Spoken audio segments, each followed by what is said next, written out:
animadíssimo para começar a nossa aula com foco na IBGP. Então nós temos turma única aí para o seu concurso. A nossa turma tem foco em exercícios. A gente vai aprender a partir das questões, vamos fazer provas completas da IBGP e também questões por assunto. Flávia, quantas aulas haverá no nosso curso? Porque já vamos começar pela concordância correta, né? Não podemos dizer quantas aulas haverão no nosso concurso, porque haverão aí, esse haver não combina com a nossa sentença, porque é um haver com valor existencial, então o verbo tem que ficar na terceira pessoa do singular. Bom, nosso curso contará com um total de 20 aulas, tá? A minha ideia é corrigir 10 provas completas da IBGP, escolher os temas mais afins à banca e fazer questões por assunto desses temas. Gente, a IBGP não tem tantas provas recentes. Então, olha, de 2020 para frente, eu consegui achar 9 provas da banca diferentes. Então, a gente vai pegar provas mais antigas, vai pegar tudo que a gente encontrar da banca e, seguindo o nosso edital que tem e tudo mais, vocês já leram o edital da IBGP? Que chique! Né? Ela coloca algumas referências bibliográficas, então ela começa a listar os conteúdos de língua portuguesa, lá, vai lá, fonética, aí, ortografia, acentuação gráfica, aí chega no finalzinho, sabe o que ela coloca? E tudo mais. E qualquer outra coisa que houver nas bibliografias indicadas para o seu concurso. Bom, ela indicou simplesmente todos os livros bons ali de língua portuguesa, quer dizer, tudo pode cair na sua prova, é a gramática inteira, realmente não podemos deixar de dar nada. Mas a banca, ela sempre tem um padrão, né? Então, por exemplo, quer ver? Olhando as provas anteriores da IBGP, a gente percebe que são mais que comuns questões de análise sintática em que, de uma maneira geral, né, essa banca vai trabalhar ali sujeito, né? Tipo, basicamente, tipos de sujeito, tipos de predicado, classificação sintática de termos, são os conteúdos priorizados pela organizadora do seu certame, que é a IBGP, beleza? Então, vamos começar entendendo o nosso curso. O nosso curso é um curso de correção de provas e exercícios por assunto. Vamos fazer as duas coisas aqui. Nós vamos pegar as provas mais recentes da sua banca, mas ela não tem tantas provas recentes. E aqui a gente vai fazer um perfil da banca com base nas questões que a gente separou dos últimos 5 anos da banca, tá? Eu tive que trabalhar com questões mais antigas, né? Porque se eu pegar só dos últimos 2, 3 anos, o volume de questões era muito pequeno. Então, ó, perfil da banca IBGP. Bom, geralmente essa banca, ela traz um texto enorme para vocês. E sabe aquela pergunta do texto? Quase nada. Esse é o problema, né? Então, de uma maneira geral, a gente vai ter uma interpretação de texto longa. Então, aqui, ó, um texto longo, né? Vou colocar assim, interpretação de um texto longo. Porque, na verdade, o número de questões é até pequeno, tá? Então, interpretação de um texto longo, como português é peso 2 no seu concurso, né, gente? A gente tem que garantir aí todos os pontinhos necessários para tomar posse no certame. Então, interpretação de um texto longo, geralmente um texto de natureza informativa. Então, a gente tem cerca de 30% das questões de conteúdo textual, ou seja, realmente interpretação de texto. Nesse conteúdo textual, o que a banca prioriza? Tipologia textual, hoje mesmo a gente já vai ver uma questão de tipologia. Além de tipologia, padrões de linguagem, né, o perfil de linguagem do texto. Inferência, né, a inferência simples mesmo do conteúdo do texto. O repertório argumentativo usado dentro da construção do texto, então eu vou falar da estruturação do texto. São questões diretas, normalmente mais simples. Então, essa banca aqui, gente, não é uma banca que oferece uma dificuldade enorme. Eu sempre falo isso com o aluno, que o certo é o certo, né? Não tô aqui para te falar assim, compre o curso porque a banca é dificílima. Não, existem bancas que são bem mais difíceis. Por exemplo, a FGV, ela vai oferecer um nível de dificuldade muito maior. A questão é que é importante você treinar dentro do repertório da banca, dentro da noção que a banca exige para a sua prova, né? Então, são enunciados mais diretos. Em comparação com outras bancas, eu considero a IBGP uma banca fácil, tá? Como é que eu posso dizer? A prova é tranquila, é fácil, se a gente comparar com outras provas. Então, enunciados mais diretos, a prova é tranquila, ela cobra um conhecimento gramatical explícito e um conhecimento textual explícito também. Então, são conhecimentos...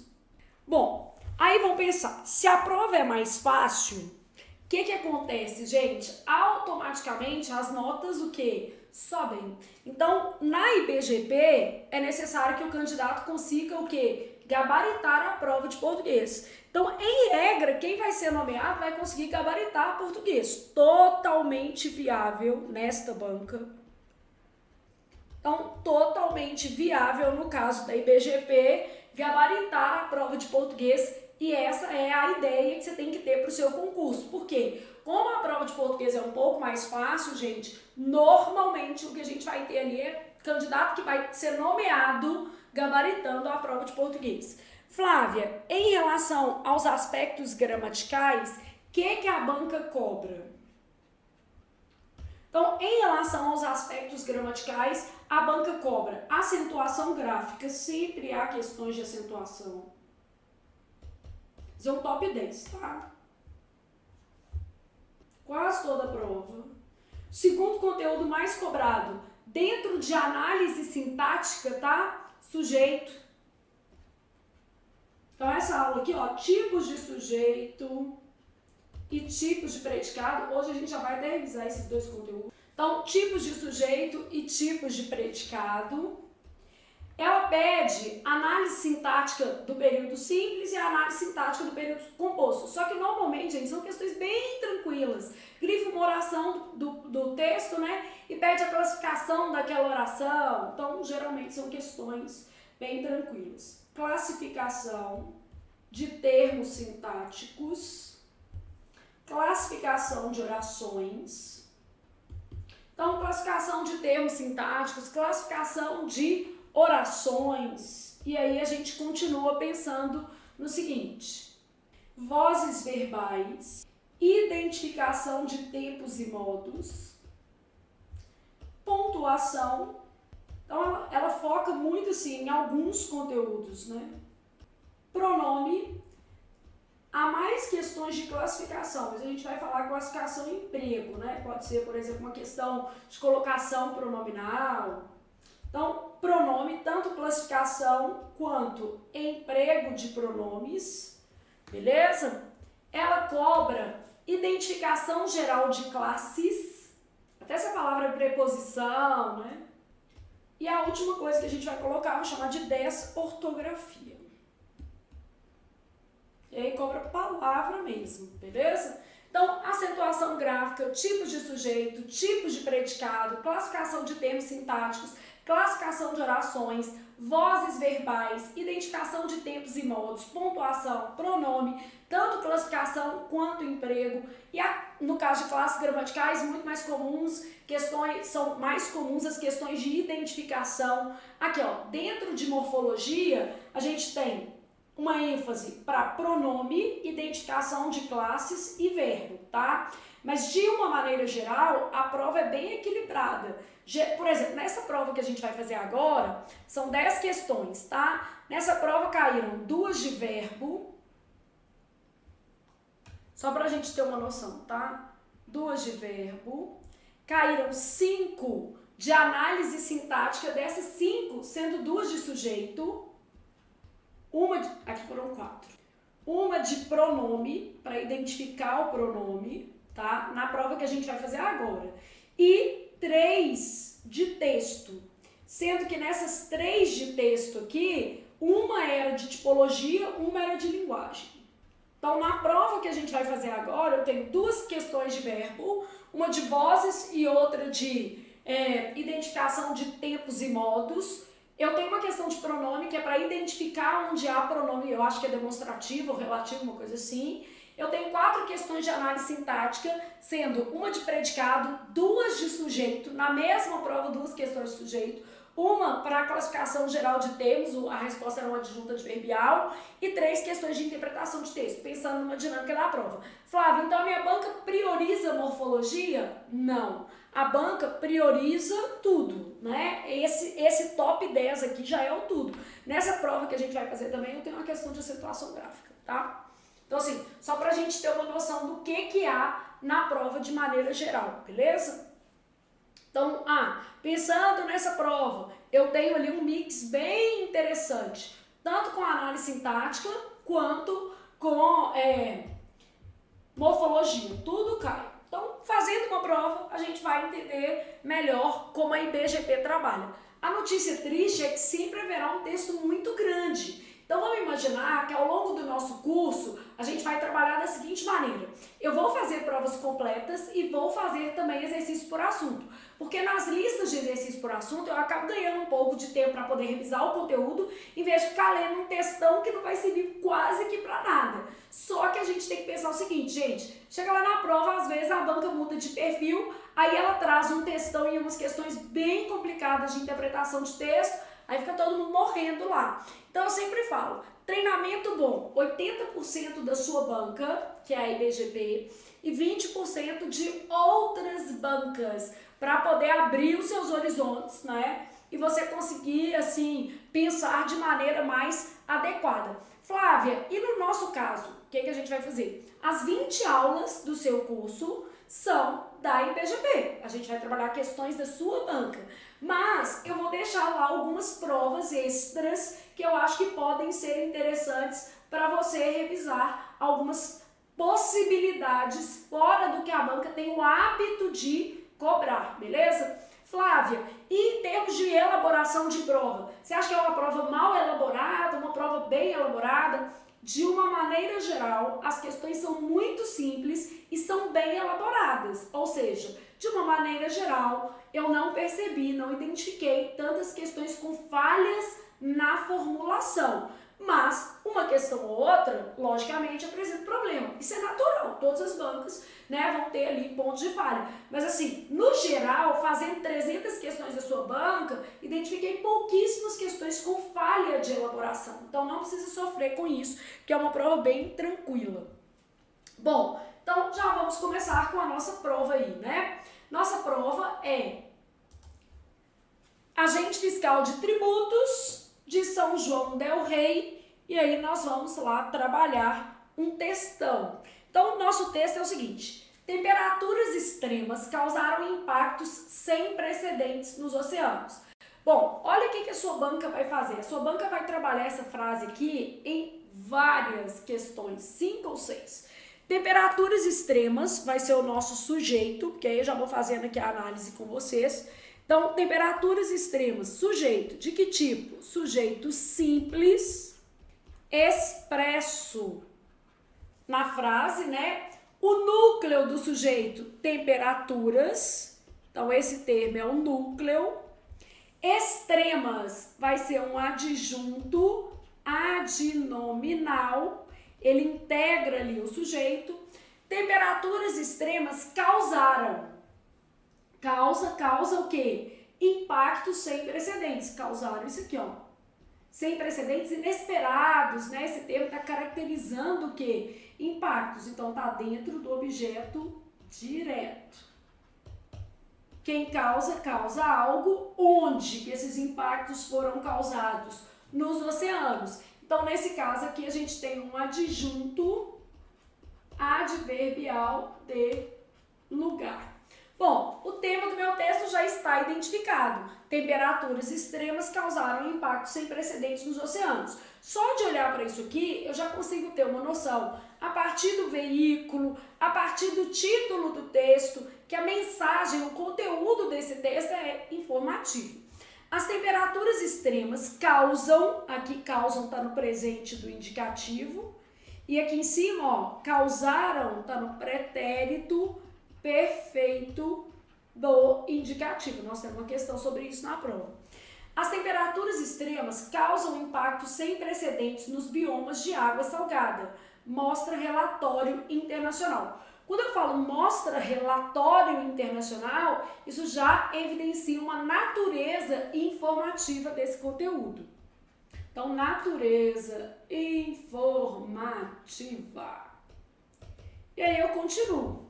Se o relatório sobre mudanças climáticas divulgado em agosto pela Organização das Nações Unidas, ONU, trouxe dados alarmantes sobre as consequências do aquecimento do planeta, um estudo, então, estou falando de um estudo, não menos preocupante, revelou ontem que os oceanos sofrem tantos impactos negativos quanto a atmosfera. Na avaliação dos 120 especialistas de mais de 30 instituições europeias que elaboraram o Copernicus Oceano Studies, os impactos verificados nas águas salgadas, que cobrem 3/3 da superfície da Terra, não encontram precedentes históricos. Então, quer dizer, esses impactos são muito relevantes e não encontram precedentes históricos. O relatório, publicado no jornal e presidido pelo não sei o quê, foi divulgado há pouco mais de 2 meses da Conferência do Clima, a COP26, quando líderes mundiais serão chamados a adotar políticas de enfrentamento e mitigação das mudanças climáticas. Segundo o documento do Oceano Ártico, provocado por uma atmosfera cada vez mais quente, está contribuindo para cerca de 4% de toda a elevação da temperatura global oceânica. Os níveis de degelo ártico registrados nos últimos 2 anos atingiram patamares recordes, enquanto por décadas, entre 1979 e 2020, caíram quase 13%. Os cientistas apontaram que uma redução de quase 90% da espessura média do gelo marinho já foi testemunhada no mar de Barents, uma pequena parte do Ártico, o que levou à diminuição na importação do gelo marinho na bacia polar, fenômeno importante para resfriar a temperatura oceânica. Então, o nosso texto, basicamente, está trazendo informações de relatórios, de documentos sobre o problema do aquecimento em ambiente oceânico. No Mar do Norte, no Oceano Atlântico, entre a Noruega e a Dinamarca, a variabilidade extrema de períodos de frio e ondas de calor marinha foi associada a mudanças relatadas nas capturas de linguado, lagosta europeia, robalo, salmonete e caranguejos comestíveis, diz o documento. Já no Mar Mediterrâneo, ocorreram 4 inundações recordes consecutivas em Veneza, novembro de 2019, além de terem sido registradas alturas de ondas acima da média na proporção sul. Essa variabilidade em curto prazo nas temperaturas do oceano, na forma de ondas de calor ou períodos de frio, durando de dias a algumas semanas, é uma questão de preocupação crescente no ambiente marinho, porque pode afetar muitos aspectos desses ecossistemas. E aí, uma das autoras dos estudos, um dos coautores do relatório e pesquisadora do Centro Nacional de Oceanografia do Reino Unido, explica acerca desses dados. Então, só a gente pensando o seguinte: documentos, informações acerca desses documentos. Não é uma opinião, É a partir de uma pesquisa que isso aqui foi trabalhado. O documento destaca, aqui como as temperaturas extremas no Mar do Norte causaram uma mudança nas capturas de espécies comercialmente importantes de peixes e crustáceos. Aspectos mais amplos, como a migração para águas mais quentes ou mais frias, mudanças na desova e no crescimento, bem como mortalidade e mudanças comportamentais, significam que, em resposta aos extremos de temperatura, os desembarques pesqueiros de algumas espécies aumentam, enquanto de outras são reduzidas. Então, a gente tem ali, uma variação das espécies em função dessas variações de temperatura. Monitoramento. Os cientistas documentaram que, globalmente, a temperatura média do mar subiu a uma taxa de 0,015 graus Celsius por ano, de 1993 a 2019. E os níveis de oxigênio, estoque de O2, no Mar Negro, caíram a uma taxa de 0,16 mol por metro quadrado por ano entre 1955 e 2019. Só informação, gente? Em nota, a presidente do relatório, Darina Van Chachachan, da não sei o que, destacou a necessidade urgente de medidas de monitoramento e proteção. Mudanças climáticas, poluição e superexploração, a próxima frase que eles vão usar para fazer as questões do texto são essas aqui, ó. Colocaram pressões sem precedentes sobre o oceano, exigindo com urgência medidas sustentáveis de governança, adaptação, gestão, a fim de garantir os vários papéis de suporte de vida que esse ecossistema oferece para o bem-estar humano, disse. As aspas aqui, né, marcando citações textuais. Não perguntou, mas já vamos pensar nisso. Considerar o oceano como um fator fundamental no sistema terrestre e abraçar a sua natureza multidimensional e interconectada é a base para um futuro sustentável.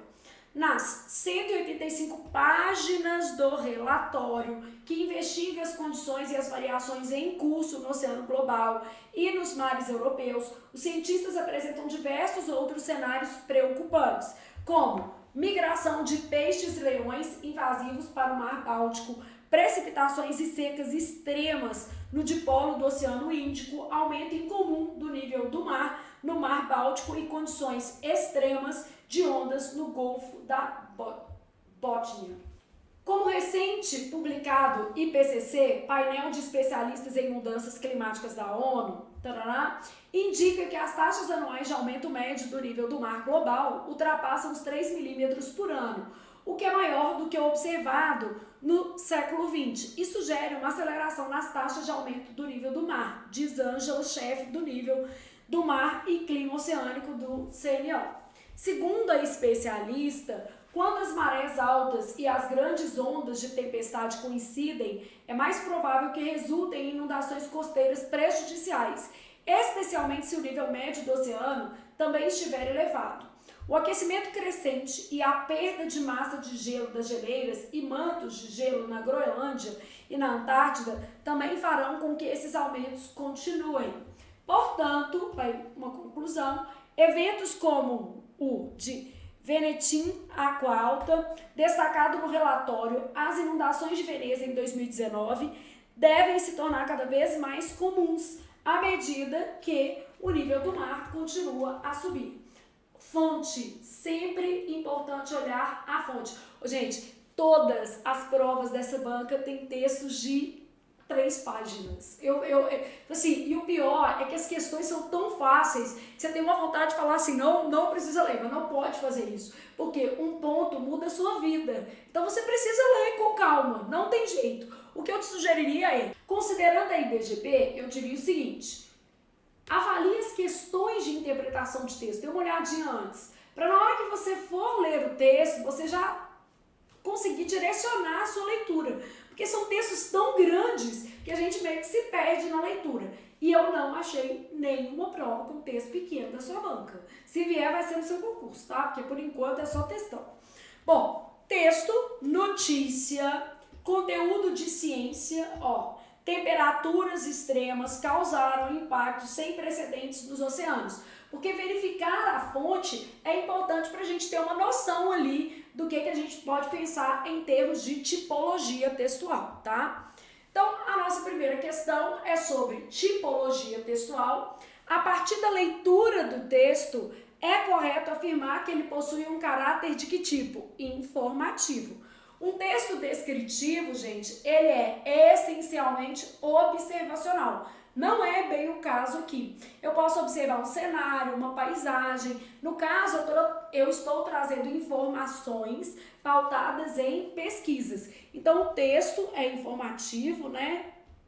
Baseado em pesquisas e em argumentos de autoridade. Porque há umas falas, né? São aquelas pequenas inserções de estudiosos acerca do tema. Não há propriamente uma tese, né? Esse texto não defende uma tese, ele traz um conteúdo informativo. É um conteúdo, inclusive, científico, né? Então, essa já vai ser a nossa resposta. Possui caráter descritivo? Não. Um texto descritivo, ele vai ter uma natureza observacional. Aí a gente pode descrever tanto cenário quanto personagem, né? Cenários, personagens e outras coisas que você quiser descrever. Um texto narrativo, uma coisa importante na descrição é que o tempo não evolui, né?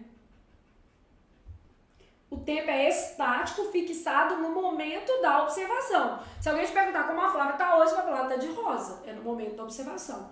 Então, o tempo é estático, fixado no momento da observação. Bom, possui caráter narrativo. O que é um texto narrativo? Aí a gente já percebe uma evolução temporal. Nas narrações, a evolução temporal. A gente vai ter um enredo. Esse enredo, ele vai ter narrador. Então, eu vou ter o que, né, que é o próprio enredo, quem, onde, quando. Na narrativa, a gente sempre fala na necessidade de um contexto espaço-temporal. O que é o fato em si, né? E quem? Os personagens que vão aparecer ali, que podem ser reais ou fictícios, a depender do caso. Então, na narrativa, a gente sempre vai ter uma evolução temporal. Então, pensando ali na dinâmica de tipo. Um texto injuntivo. O que é um texto injuntivo? Bula de remédio, receita, cartilha. Então, cartilha para acabar com a dengue, né? Você não deixar água parada aí na sua casa. Então, um texto injuntivo tem caráter instrucional. Então, o texto injuntivo vai apresentar um caráter instrucional dentro do contexto lógico, né? Traz orientações acerca de um dado procedimento. Então, o nosso curso, gente, é de exercício, mas o nosso objetivo vai ser sempre revisar conteúdos a partir das questões, né? Então, caráter instrucional, o texto traz orientações acerca de um dado procedimento ali, beleza? Geralmente uma bula, uma receita, uma cartilha, são opções de textos, o quê? Injuntivos. Pensa, gente, sempre assim, Flávia, o que eu poderia fazer para melhorar, né, vamos dizer assim, a minha organização de estudo? Faça fichas. Então, estudando por questões, você pode sempre elaborar fichas. Eu vou elaborar uma fichinha de tipologias textuais, Então, tipologias textuais, vou trabalhar as principais. Um texto pode ser descritivo. Um texto pode ser narrativo. Um texto pode ser expositivo.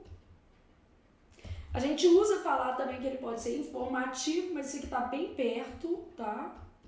Ele pode ser argumentativo. Aqui a gente fala que ele é dissertativo, argumentativo. Aqui a gente fala que ele é dissertativo, expositivo. Um texto pode ser injuntivo. São as principais tipologias, principalmente considerando sua banca, que é a IBGP, tá? Porque a gente faz, às vezes, um esquema pensando em quais foram as respostas que a banca trouxe ao longo dos últimos 5 anos para as provas. Então, a sua banca trabalhou sempre nessa lógica aqui. Bom, um texto pode ter mais de uma tipologia, a gente avalia aquela que predomina. Então, o texto pode apresentar mais de uma tipologia. Aí, ou eu vou avaliar um fragmento ou avaliar a que predomina dentro do texto. Bom, então, isso aqui eu já tenho uma lógica. O texto descritivo, observacional e estático.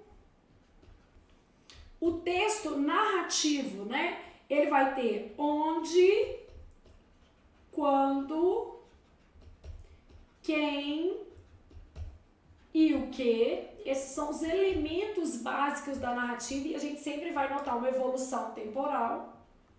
Depois mais tarde, em seguida, né, fazendo isso aqui. O texto de natureza expositiva está baseado na realidade. O texto de natureza argumentativa, então o texto argumentativo, vou puxar certinho assim, só para a gente fazer um contraponto, ele apresenta defesa de uma tese.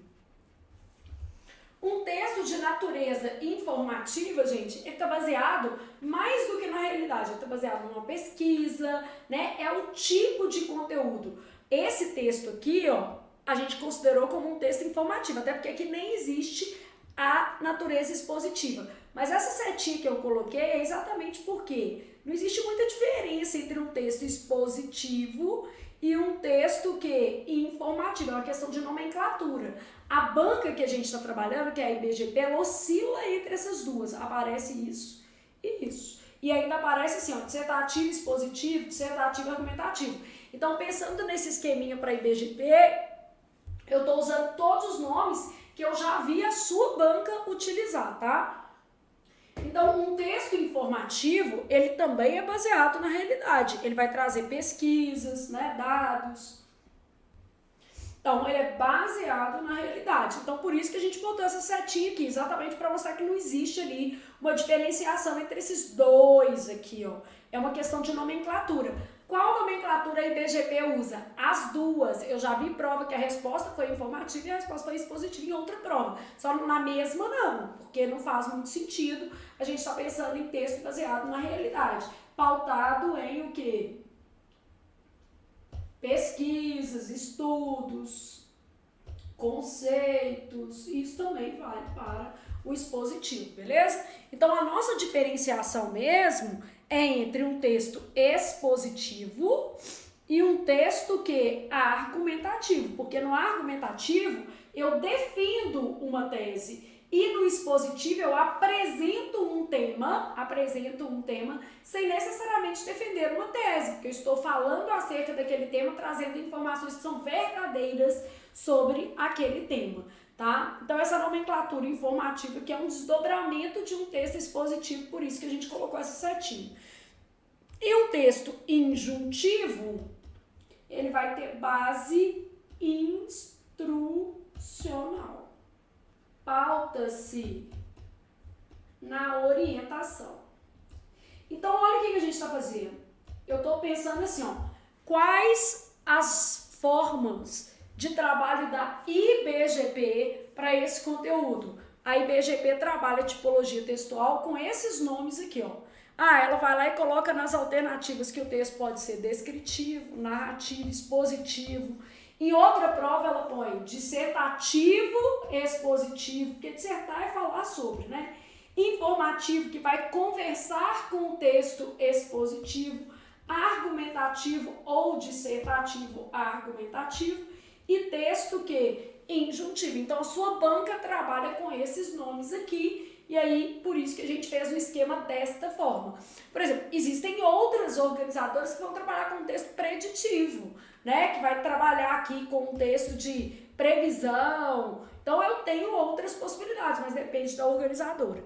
No caso aqui, a nossa questão trouxe para esse lindo texto que era uma notícia acerca de um conteúdo científico, possui caráter o quê? Informativo, beleza? E a banca, gente, não costuma fazer uma questão que eu diria mal formulada, trazendo informativo e na mesma questão, por exemplo, expositiva. Ela não costuma fazer isso.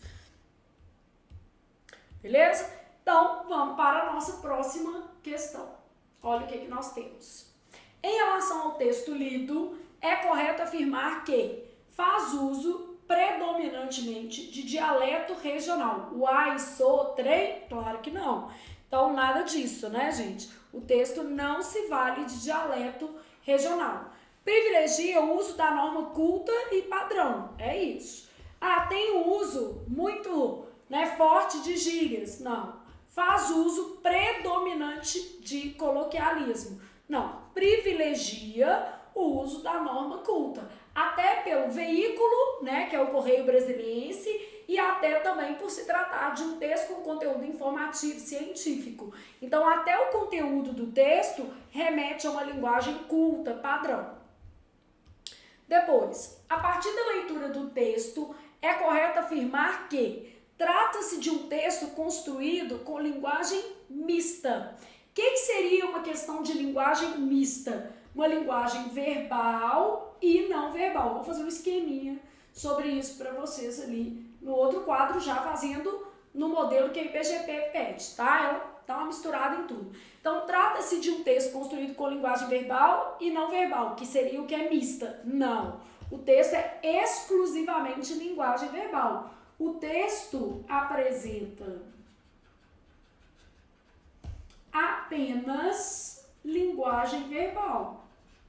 Trata-se de um texto construído com linguagem oral. Não, de maneira alguma, nada a ver, né? Trata-se de um texto construído a partir de signos. Signos são os códigos usados para a construção da mensagem não verbais. O que seriam signos não verbais? Por exemplo, na internet a gente usa muito emoji, isso aí seriam signos não verbais, tá? Então, são aqueles que não seguem o padrão alfabético. Trata-se de um texto construído a partir de signos verbais, é isso. O que são signos verbais? Padrão alfabético. Bom, aí, aproveitando aqui pra gente já fazer uma ficha, porque a gente já tá revisando todos os conteúdos que a IBGP pode comprar. Comprar não, né? Cobrar. Então, a gente tá pensando no padrão, colocado no plural, padrões de linguagem. Então, eu tenho variação do meu padrão de linguagem quanto ao código. Código também tem a ver com signo, tá? Ela pode usar essas duas formas aí para se comunicar com você. Quanto ao sentido, que pode aparecer lá semântica. E um padrão quanto ao registro, que a gente pode falar que tem a ver com a situação comunicativa. Adequação linguística. Então, de onde eu estou tirando esses nomes para fazer esse esqueminha? Eu estou tirando da sua banca, um esquema pensado na IBGP. Como a sua banca trabalha esse conteúdo. Isso aqui é um dos conteúdos mais cobrados pela sua banca, tá? Ela realmente gosta de uma questão de modelos, padrões de linguagem. Bom, quanto ao código, a minha linguagem ela pode ser verbal, ela pode ser não verbal e ela pode ser mista. Então, o que é uma linguagem verbal, beleza? Uma linguagem verbal é aquela que apresenta elementos alfabéticos. Então, a gente vai pensar ali que ela constitui palavras. Os números, eles podem integrar a linguagem verbal porque eles podem ser representados por palavras, tá? Então, vamos supor, se eu tivesse o número 20, eu diria que a linguagem predominantemente no texto ali é uma linguagem ainda assim verbal. Mas, vamos tirar de contexto, vamos lá. Vamos pegar se eu tivesse uma expressão numérica, tá? Se eu tiver uma expressão numérica num contexto de matemática, eu não vou considerar isso aí como uma linguagem verbal. Então, depende de onde eu estou trabalhando esses números aí, de como eles estão inseridos no contexto, tá? Uma expressão matemática, ela é uma linguagem matemática, inclusive, tá? Numérica. Então, alfanumérica, que a gente chama, se tiver letra, né? X elevado a 2, enfim. Então, linguagem verbal, ela se vale de palavras, siglas, né? É uma linguagem alfabética. Sempre a gente vai olhar o que prioriza, né? O que predomina. Então, avalia-se o que predomina. Ou se faz uma análise específica, né? Que aí depende do enunciado. Ou é feita a análise específica de trecho do texto. Aí você tem que avaliar o trecho. A linguagem não verbal, beleza? A linguagem não verbal, ela se baseia em outros códigos linguísticos. Então, cores, ícones.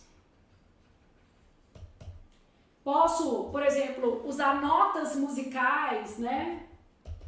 Então, está pautada em símbolos, cores, imagens, ícones, notas musicais, ou seja, elementos não alfabéticos. A linguagem mista é a associação da linguagem alfabética com a linguagem simbólica. Então, trata-se do uso simultâneo de linguagem verbal e não verbal na construção da mensagem. Então, uso simultâneo aí das duas linguagens, beleza?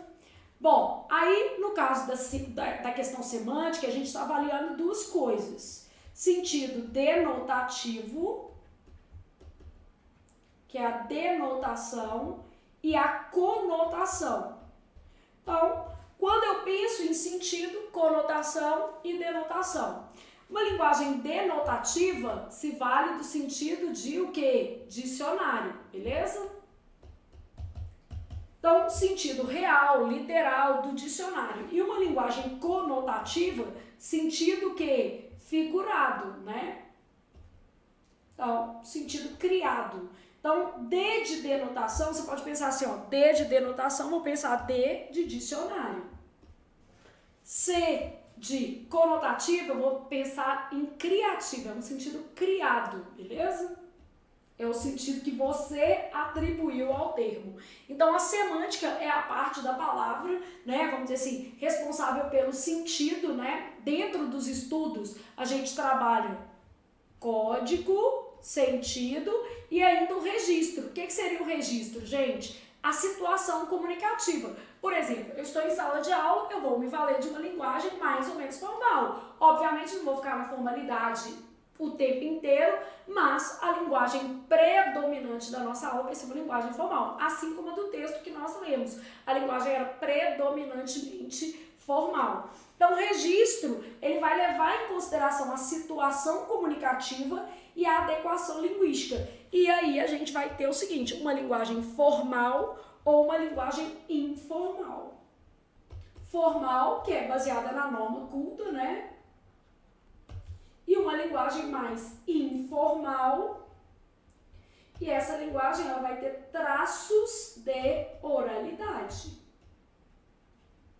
E ela pode, em alguma medida, transgredir a norma culta. Então, nesse caso, há a possibilidade de a gente ter pequenos desvios gramaticais, beleza? Então, quando a gente pensa em padrão de linguagem, eu posso ter uma linguagem pautada no código, uma linguagem pautada no sentido e uma linguagem pautada no registro. Na nossa questão, a partir da leitura do texto, era correto afirmar que se trata de uma linguagem mista? Não, porque o texto apresenta apenas linguagem o quê? Verbal. Então, quando a gente vai olhar esse texto como um todo, ele traz linguagem verbal. Ô Flávio, mas apareceu esse número. Não, para exposição de data, século, isso aqui é considerado linguagem verbal. A não ser, como eu te disse, que fosse uma expressão matemática, que aí é outra coisa, a gente vai ter outro tipo de símbolo, tá? Então, o fato de haver números aqui, indicando especialmente quantidades, datas, nesse caso aí, a gente não tem um comprometimento da linguagem verbal, tá? Então, pensou nisso aqui tudo, aí foi lá fazer a sua questãozinha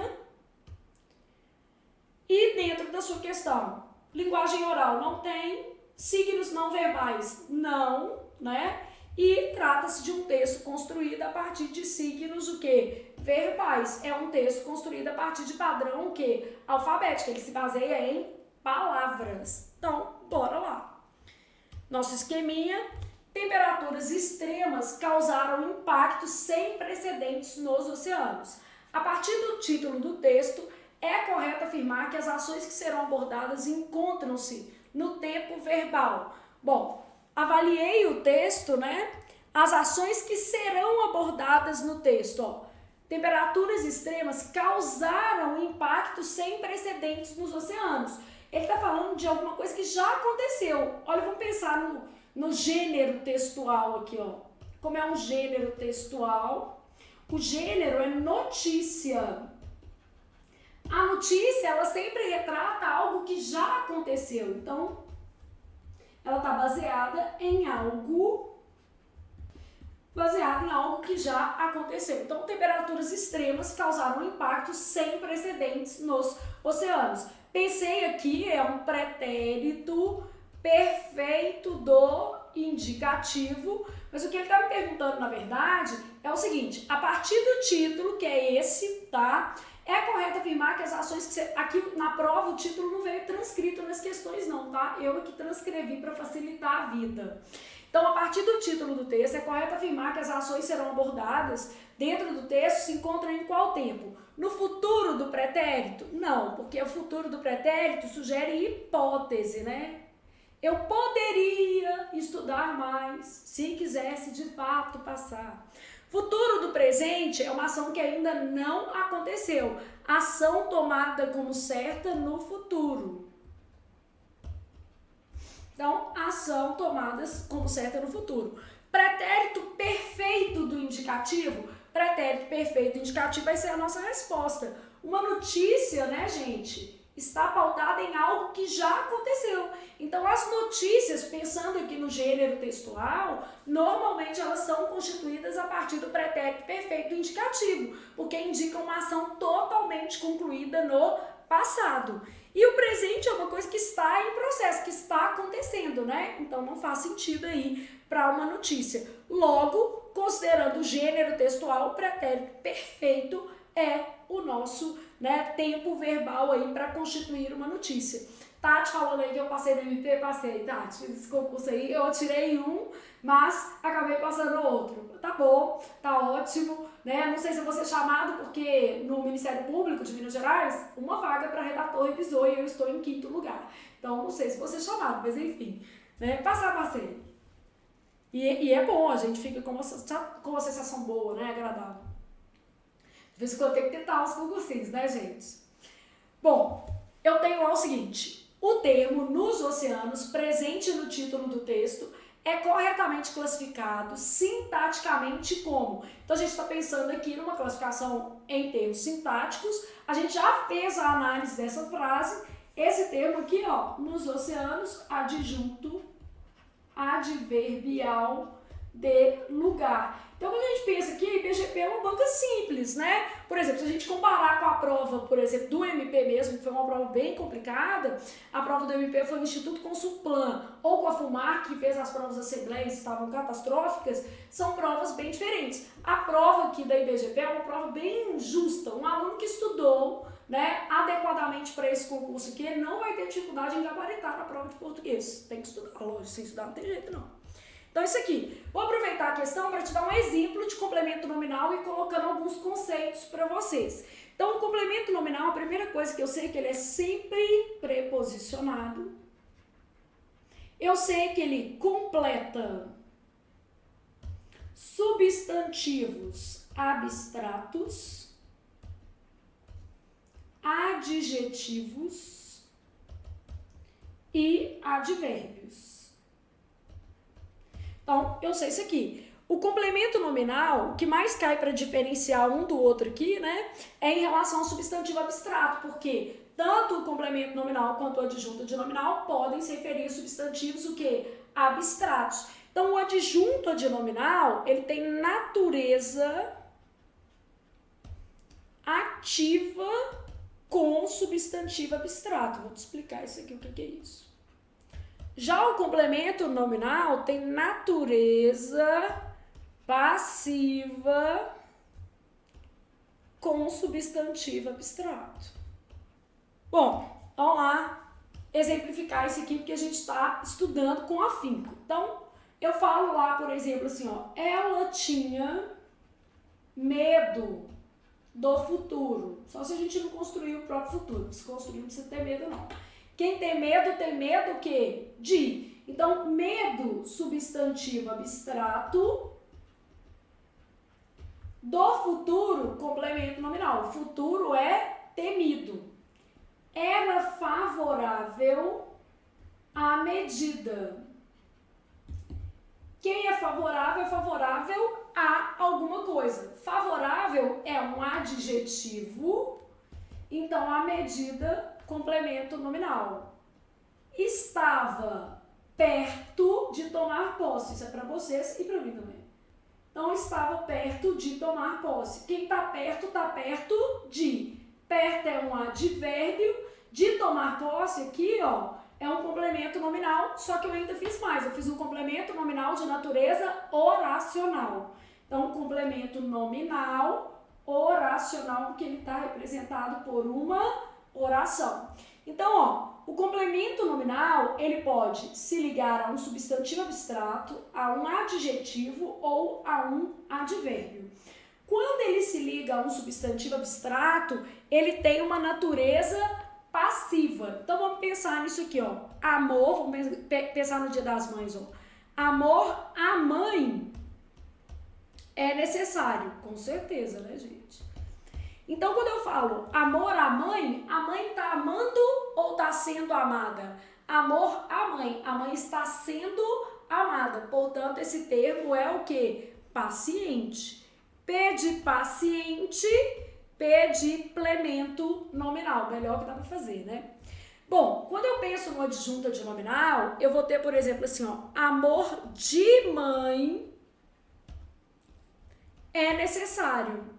Então, se eu falo amor de mãe é necessário, a mãe está amando ou está sendo amada? Agora a mãe está amando. Amor de mãe é necessário. A mãe está amando. Nesse caso aqui, o termo é agente, a de agente, a de adjunto, a de nominal. Beleza? Então, natureza ativa com substantivo abstrato, adjunta de nominal, natureza passiva, né, com substantivo abstrato, complemento o quê? Nominal. Bom, Flávia, o adjunta de nominal faz o quê? A adjunta de nominal acompanha substantivos concretos ou abstratos. Então, a adjunta de nominal acompanha substantivos concretos ou abstratos. O adjunto adverbial, o que ele faz, gente? Exprime circunstância. Então, circunstância, tempo, modo, lugar, né? Então, o adjunto adverbial vai exprimir circunstância, causa, finalidade, concessão. Então, tenho várias possibilidades aqui. E às vezes a gente vai deixar assim, ele exprime uma circunstância em sentido mais geral também. Nem sempre é possível subcategorizar, tá? Isso não é um problema. Quando eu falo em complemento verbal, eu estou pensando em duas categorias. O objeto direto, que é um complemento que não exige preposição, apesar de poder aparecer. A gente fala não exige. E o objeto que? Indireto, que é um complemento que pede preposição. Preposição pode estar implícita, subentendida, mas ela aparece. Então, isso aqui aproveitando para a gente revisar um pouco essa base de análise sintática. De uma maneira geral, as questões da IBGP vão ser questões mais tranquilas, vão cobrar conteúdos de análise sintática com muita frequência, mas vão ser questões mais fáceis, como essa daqui de adjunto adverbial. Inclusive, eu percebi assim, que a banca adora a questão de tipos de sujeito e adjunto adverbial. Um monte de prova cobrou esse conteúdo aí. E bora para a nossa próxima questão. Então, tem o seguinte: o sujeito presente na oração que compõe o título do texto é classificado corretamente como? Eu tenho lá assim, ó, temperaturas extremas, sujeito, simples, expresso, núcleo, temperaturas. Então, o sujeito é como? Simples, beleza? Então, o sujeito presente na oração é um sujeito simples. Flávia, o que seria um sujeito desinencial? Somos responsáveis pelo nosso futuro. Só teme o futuro quem não constrói o próprio futuro, né? Somos responsáveis pelo próprio futuro. O futuro não cai do céu, é construção. Somos responsáveis pelo próprio futuro. Quem somos? Nós. Está implícito na desinência do verbo. Então, o sujeito desinencial, ó, aparece implícito na desinência do verbo. Beleza? Sujeito simples. O que acontece com o sujeito simples? Apresenta apenas um núcleo. Não quer dizer que vai ter uma palavra só, né? Então, apresenta apenas um núcleo. Indeterminado existe, que é diferente do sujeito inexistente, né? Mas não pode ser identificado no contexto. Então, o sujeito indeterminado ele existe, mas não pode ser identificado no contexto. Quais são as formas de indeterminação do sujeito mais comuns? Terceira do plural sem referente, tipo, roubaram meu relógio, eu não sei quem foi. Verbo intransitivo, transitivo indireto, ou verbo de ligação mais a partícula se. Esse se tem que ser índice de indeterminação do sujeito. Nesse caso, o verbo tem que estar na terceira do singular. Então, verbo intransitivo, transitivo indireto ou verbo de ligação, mais a partícula se, índice de indeterminação do sujeito. E a gente também tem uma indeterminação do sujeito que é menos comum, nunca vi na IBGP, mas é um infinitivo impessoal. Então, quando eu tenho infinitivo impessoal, isso também é uma forma. Sujeito composto apresenta mais de um núcleo. Nós vamos ter nessa mesma prova uma questão de sujeito que composto, beleza? Só pra gente melhorar o nosso esquema, né? Aqui eu já tinha dado um exemplo, ó. Somos responsáveis pelo próprio futuro. O sujeito desinencial, também chamado de sujeito oculto, aparece implícito aqui na forma verbal. Vou dar um exemplo de sujeito simples, ó. As ideias de...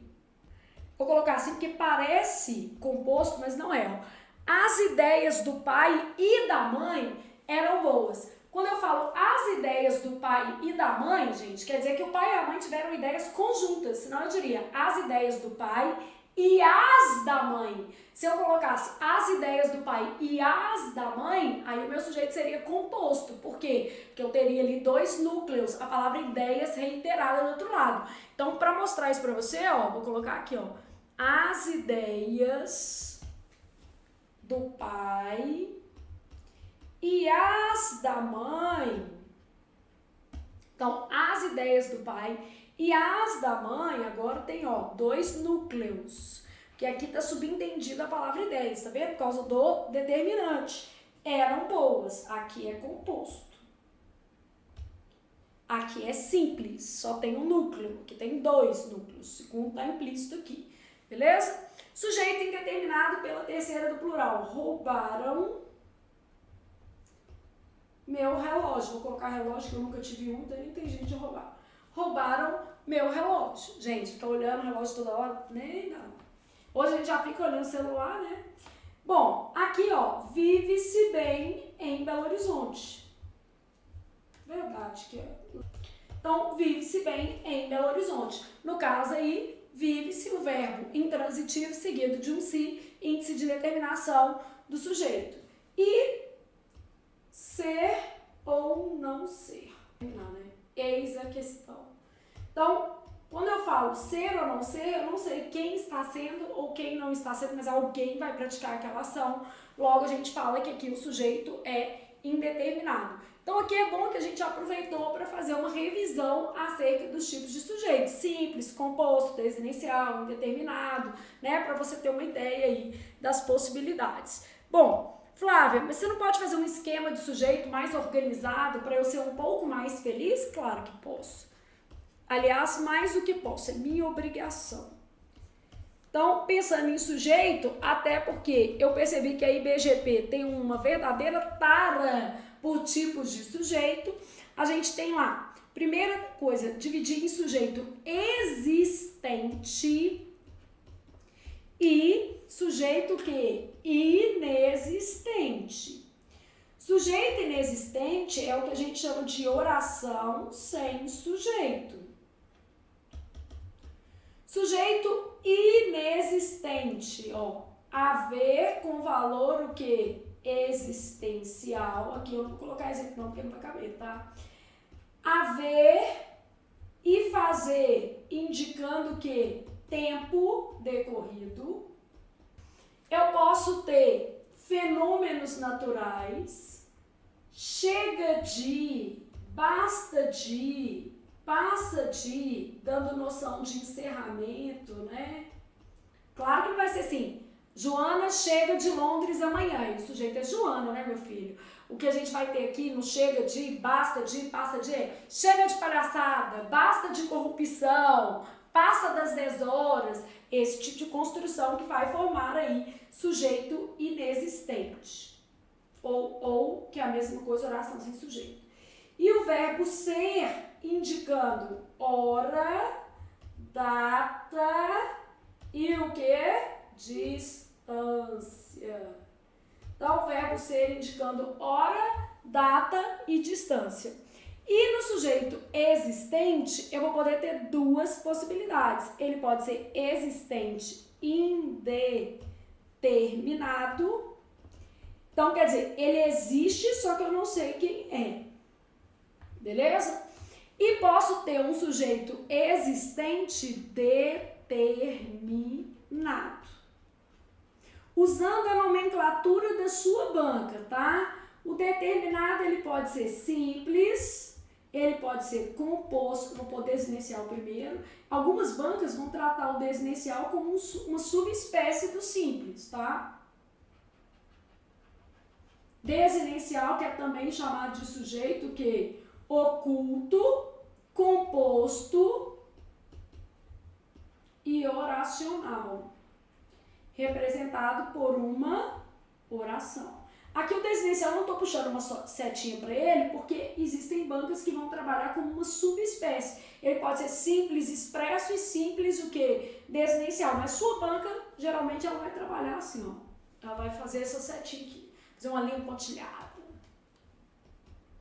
A gente está pensando na IBGP, né?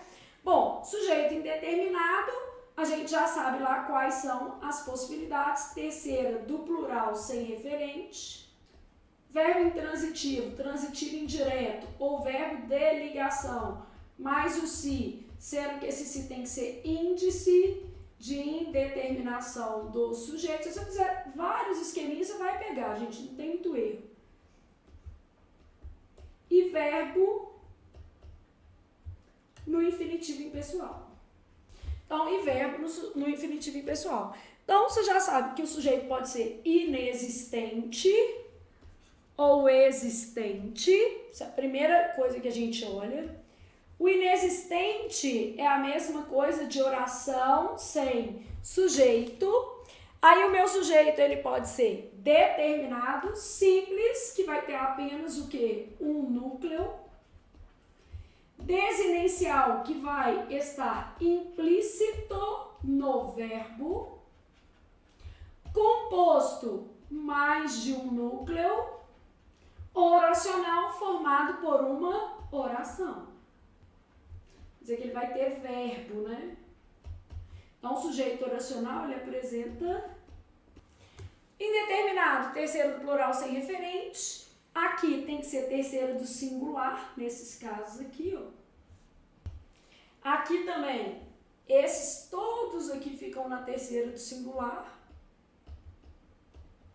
Não varia, né? O verbo ser é o único que concorda com o numeral. Então, o verbo ser é o único que concorda com o numeral. Aí, um esqueminha de sujeito, depois se você quiser melhorar esse esquema, você pode colocar exemplo, mas a gente já sabe que a IBGP, ó, adora isso aqui. Então, você faz um coração, porque a sua banca ama. E a gente vai sempre trabalhando, ó. Numa prova, com 10 questões, 2 de sujeito, se eu não parar para fazer uma revisão, eu sou uma pessoa má, né? Então, beleza. Vamos lá. Temperaturas extremas causaram impactos sem precedentes nos oceanos. Em relação ao predicado que compõe a oração presente no título do texto lido, é correto afirmar que... Então, de novo, ela pegou esse título, só tinha o título, né? A pessoa que fez a prova esqueceu que naquele texto de um tamanho enorme havia 1 milhão de possibilidades de frase. Mas, enfim, tudo bem, facilitou a nossa vida. Bom, eu tenho 3 tipos de predicado. Antes de eu marcar aqui, ó, vamos fazer um esqueminha de predicado, que a gente já veio animado para a primeira aula para fazer muito esquema, né? Então, predicado, tipos. Então, tipos de predicado. Eu tenho somente 3 tipos de predicado. Predicado verbal, predicado nominal e o predicado verbo nominal. Bom, características dos meus predicados. Predicado verbal não apresenta verbo de ligação. Então, eu tenho que saber o que é verbo de ligação, né? Não apresenta predicativo. Indica uma ação, né? Então, não apresenta verbo de ligação, não apresenta predicativo, indica uma ação. Predicado nominal é o único desses daqui, ó, que tem verbo de ligação. Se ele tem verbo de ligação, obrigatoriamente precisa ter predicativo do sujeito. Tem que ter, né? Então, apresenta predicativo do sujeito. Então, é o único tipo com verbo de ligação e apresenta predicativo do sujeito, beleza? Claro que ele indica qualidade, estado, né? Vamos aproveitar aqui para fazer o predicado verbo nominal. O que é o predicado verbo nominal? É tipo, casou esse com esse, aí deu um filhinho que era o verbo nominal, né? É um sangue AB. O que é um sangue AB? Ele não apresenta verbo de ligação, mas apresenta predicativo. Só que o predicativo pode ser do sujeito ou do objeto. Então, aqui, ó. Característica da mãe. Não apresenta verbo de ligação. Só que apresenta predicativo. Só que é só do sujeito? Não. Apresenta predicativo do sujeito ou do objeto. Então, apresenta predicativo do sujeito ou do objeto. Então, uma soma desses dois, né? Como se fosse um filhinho aqui mesmo. Bom, o que vai acontecer? Predicado verbal, o núcleo é o verbo. Predicado nominal, o núcleo é o predicativo. Predicado verbo nominal, ele vai ter núcleos. 2, um do pai e um da mãe, ó. Núcleos, verbo mais o que? Predicativo. Agora, só exemplificar para a gente ser mais feliz que aqui cabe, né? Então, tô lá pensando nos meus tipos de predicado. Eu falo assim, ó, encontraram a moça no local. Encontraram alguém que eu não sei quem, então o sujeito é indeterminado, terceiro do plural. Quem encontra alguém, a moça OD, no local adjunto adverbial, predicado verbal. Meu predicado é tudo, né? Porque o sujeito não está escrito na frase e o predicado aqui é verbal. Bom, vamos supor que eu tivesse assim, ó. Ela estava nervosa na ocasião. Sujeito, ela, predicado isso tudo, ó. Estava nervosa na ocasião. Na ocasião é quando. Então, adjunto adverbial. Nervosa é qualidade da moça, varia, né? Então, esse nervosa aqui é um predicativo do sujeito. E estava, meu verbo de ligação. Então, ela estava nervosa na ocasião, meu predicado é nominal, porque ele tem verbo de ligação e apresenta predicativo do sujeito. Agora, encontraram, vou fazer um pai, aqui, ó, encontraram a moça nervosa no local. Quando eu falo encontraram a moça nervosa no local, encontraram sujeito que indeterminado, quem encontra alguém, objeto direto, predicativo do objeto. Encontraram na nervosa. Isso aqui é um adjunto adverbial. Eu consigo, inclusive, separar esses dois termos, que é uma condição para a gente analisar isso aqui, ó. Eu posso fazer encontraram na nervosa na ocasião ou no local. Isso mostrando que esses dois termos são separados, é um objeto e um predicativo do objeto. Beleza? Então, encontraram na nervosa no local, ok? Conseguiram acompanhar aqui? Então, tipos de predicado, meu predicado pode ser verbal, meu predicado pode ser nominal, pode ser verbo nominal. São as 3 possibilidades aí para a elaboração aqui da questão. Bom, então no nosso quadrinho aqui, o que é que a gente tem? Tipos de predicado. O predicado verbal apresenta como núcleo o verbo, não apresenta verbo de ligação, não apresenta predicativo e indica uma ação. O predicado nominal é o único que apresenta verbo de ligação, apresenta predicativo do sujeito. Tem como núcleo o próprio predicativo, vai designar qualidade, característica ou estado. O predicado verbo nominal é um cruzamento entre os dois, então não apresenta verbo de ligação, mas apresenta predicativo do sujeito ou do objeto. E aí aqui a gente trouxe exemplos. E agora a gente pode voltar para a nossa questão, beleza? Em relação ao predicado, porque a gente já sabe agora o que é predicado. Quando falou predicado, você pensa assim, ah tá, existem 3 tipos. Predicado verbal, predicado nominal e predicado verbo nominal. Então, na sua cabeça, automaticamente você pensa assim, ó, predicado verbal é do não. Não apresenta predicativo, não apresenta verbo de ligação. Predicado nominal é do sim. Apresenta verbo de ligação, apresenta predicativo. E esse é mais ou menos, não apresenta verbo de ligação, apresenta predicativo do sujeito ou do objeto. Aqui, ó. Não apresenta verbo de ligação, sim verbo de ligação, sim predicativo, só que só do sujeito. E aqui, ó, não verbo de ligação e não predicativo.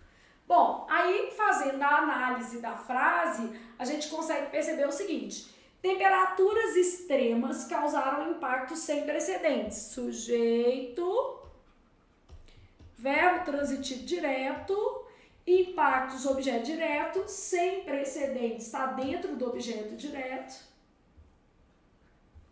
Não previstos, né? Imprevistos. E isso daqui é um adjunto adverbial.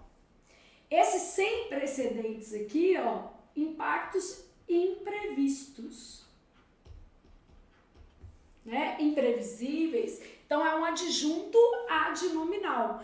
Então, em relação ao predicado, o que nós temos? O predicado é verbal, beleza? Esse termo aqui, ó, que tá aqui dentro, ele é apenas um adjunto adnominal. Impactos imprevistos. De modo que a nossa resposta vai ser a letra A de amo português. Depois, então, nosso esqueminha, e aí a gente passa. Questão 8. Leia o trecho a seguir. Mudanças climáticas, poluição e superexploração colocaram pressões sem precedentes sobre o oceano. Em relação à oração sublinhada, é correto afirmar que o seu sujeito. Então, outra questão de sujeito aí na sua prova. Bom, mudanças climáticas, né? As mudanças, poluição, superexploração. Eu tenho 3 núcleos. Então, é um sujeito composto e ele apresenta 3 núcleos. Então, possui apenas um núcleo? Errado. Possui 3 núcleos? Nossa resposta. Possui 2 núcleos? Errado. 4? Errado, porque climáticas dá qualidade para mudanças, climáticas é adjunto adnominal. Climáticas não é núcleo, né, gente? Climáticas está acompanhando aí o sujeito. Então, ó, mudança, poluição, superexploração, beleza? Possui 3 núcleos. E aí, vamos à nossa próxima questão, questão 9. Assinale a alternativa em que todos os vocábulos foram acentuados por seguirem a mesma regra de acentuação gráfica da língua portuguesa. Então, que era a mesma regra. Marés, oxítona terminada em E, seguido de S. Média, paroxítona terminada em ditongo que? Crescente. Gente, toda paroxítona terminada em ditongo crescente pode ser chamada de proparoxítona eventual. Cada banca trabalha de um jeito. Por exemplo, a banca que vai fazer o concurso do TJ, que é a MS Concursos, ela normalmente trata essas palavras aqui como proparoxítonas. Só que a sua banca, que é a IBGP, não costuma fazer isso. Então, por exemplo, a gente percebe que pela resposta da questão que ela considerou todas as palavras como paroxítonas. Então, olha como é que o professor sofre, né? O menino acha que é fácil, professor, olha aqui. Eu corrigi na questão ontem da IBGP, falo uma coisa. Aí, ontem mesmo, eu corrigi uma questão da MS Concurso, eu pego a mesma palavra e falo outra coisa. O menino falou assim, professor, ficou doido? Não. É porque essas palavras realmente apresentam aí a possibilidade de oscilação, tanto na divisão quanto na pronúncia. E a depender da banca, o tratamento dessas palavras vai ser diferente. No caso da banca IBGP, a banca trata essas palavras como paroxítonas terminadas em ditongo crescente. No caso da MS Concurso, é mais comum a banca tratar como proparoxítona. E eu tenho que te explicar isso. E como eu sei como que cada uma trata? Porque eu fiz um monte de questão de cada uma das bancas, porque é minha obrigação, estão me pagando para isso, né? Não é nem um favor, é a minha obrigação mesmo. Então, só esclarecendo aqui. Então, essa é uma paroxítona terminada em ditongo crescente. As paroxítonas terminadas em ditongo crescente, elas também são chamadas de proparoxítonas eventuais. A sua banca não tem o hábito de pensar nisso aqui, tá? Não costuma cobrar. Então, a sua banca trata essas palavras dessa forma. Águas, a sua banca vai tratar como uma paroxítona DC. O que é uma paroxítona DC? Terminada em ditongo que? Crescente, tá? Marés, oxítona terminada em S de S.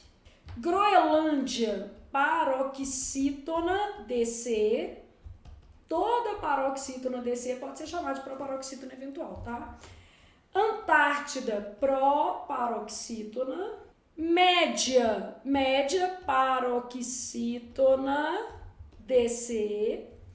Níveis, paroxítona DD.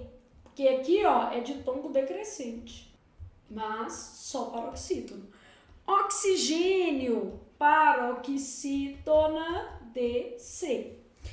Flávia, e aí? Ó, vamos fazer a outra para você ver. Atlântico, proparoxítona. Mediterrâneo, paroxítona DC. Águas, paroxítona DC. Gente, tem nem dúvida. A resposta é essa, ó. Paroxítona, paroxítona e paroxítona. Ô Flávio, mas os ditongos são diferentes, mas a regra de paroxítona não diferencia, não. A regra de paroxítona fala assim, ó. Paroxítonas, tá? Acentuam-se as paroxítonas terminadas em L, N, R, X, I, US, ão, PS e ditongo. No caso do ditongo, tanto crescentes quanto o quê? Decrescentes. Então, não diferencia isso aqui não. Então, acentuam-se as paroxítonas terminadas em L, N, R, X, I, US, ão, PS e ditongo. Tanto ditongo crescente quanto ditongo que decrescente. Como nós não estamos fazendo nada, vamos dar exemplo aqui, ó. Amável, hífen, néctar, tórax, júri, álbum, ônus, ímã, órgão, bíceps tatuado de preferência, né? Ditongo, crescente, pode ser Flávia, beleza? E decrescente pode ser amáveis, no plural, decrescente e crescente, tá? E aí, só mostrando a lógica aqui, tá certo? É uma questão super simples, tá? E muito recorrente na banca. Isso aqui, ó, a IBGP adora cobrar questão de acentuação gráfica. Lembrando que esta prova que nós estamos corrigindo é uma prova de analista, tá? Então, cai, beleza? Só não, aqui, é uma prova que se você não gabaritar, você tá fora da vida, porque é muito gabaritável, tá muito simples. E todas as provas da banca, de uma maneira geral, são simples, gente. Não adianta, porque se a gente for fazer da banca, é assim que ela cobra. Flávia, mas você vai colocar umas questões mais complicadas lá no meu curso, porque se a banca mudar de ideia, eu não passo vergonha. Claro, eu sou doida por acaso? Depois vem uma prova, tipo assim, muito difícil e a gente é que vai passar vergonha. Só para você ter uma ideia, a última prova do concurso da SMPU de fiscal de parques, né, no município de Belo Horizonte, foi feita pela FUMARC. A prova foi dificílima e eu vou colocar a prova lá para vocês, só que não é da sua banca, tá? Mas eu vou colocar lá, pode ficar tranquilo. Leia o trecho a seguir. O documento destaca, então aqui eu tenho o verbo destacar, né, o verbo transitivo direto, como as temperaturas extremas no Mar do Norte causaram uma mudança na captura de espécies comercialmente importantes de peixes e crustáceos. A partir do estudo relacionado a vozes verbais, é correto afirmar que o período lido se encontra na voz ativa, né, gente? Voz passiva analítica, eu teria que ter ser ou estar mais o que? Particípio. Então, por exemplo, o documento destaca que as temperaturas extremas do Mar do Norte, causaram uma mudança. Uma mudança foi causada, por exemplo, né? Exemplo. Aqui, ó. Vou colocar assim, ó. As temperaturas causaram, então uma mudança foi causada pelas temperaturas. Então, a mudança foi causada pelas temperaturas extremas do Mar do Norte, beleza? Bom, voz passiva sintética. Eu vou ter verbo transitivo direto ou transitivo direto e indireto, mais a partícula se. Esse se tem que ser uma partícula o quê? Apassivadora. Então, aqui, ó. Uma mudança foi causada? Causou-se uma mudança. Geralmente a gente suprime um agente, né? Causou-se uma mudança, vou colocar, por exemplo, no Mar do Norte. Beleza? Voz reflexiva. O sujeito pratica e ao mesmo tempo sofre a ação verbal. Então, por exemplo, ela se considera uma boa pessoa. Isso é o mais importante, né? Você se considerar uma boa pessoa. Então, ela se considera uma boa pessoa, quer dizer, considera a si mesma. Na voz ativa, o sujeito pratica a ação, que é o que a gente tem aqui, né? O documento destaca as temperaturas causaram. Então, o sujeito pratica a ação. Na voz passiva, o sujeito sofre a ação verbal.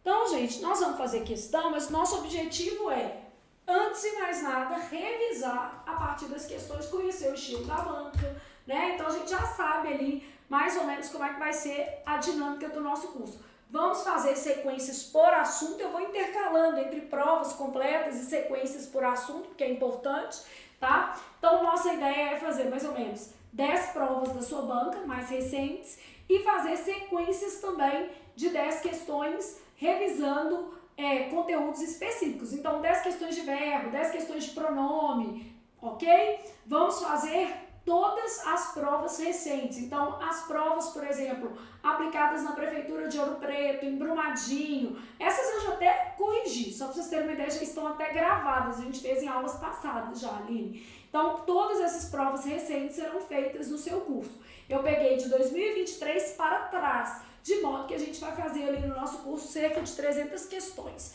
da IBGP. E vou colocar algumas questões de outras organizadoras, como, por exemplo, a última prova para o concurso de parques de Belo Horizonte, feita pela FUMARC. Então, uma prova totalmente diferente do perfil da IBGP, uma prova num nível acima, mais difícil, né? Mas é válido a gente também trabalhar questões um pouco mais elaboradas. Eu sempre falo que para mais também é importante. Então, vou deixar algumas listas extras, além das nossas aulas, tá? Com um nível um pouco mais elaborado ali, porque eu acho que isso vai ser válido para você que está estudando para o concurso. Por quê? Se a banca entender por bem fazer uma prova mais difícil, nós não ficaremos refém de um resultado ruim, né? Então, nós não ficaremos reféns, para fazer uma concordância certinha, de um resultado ruim, beleza?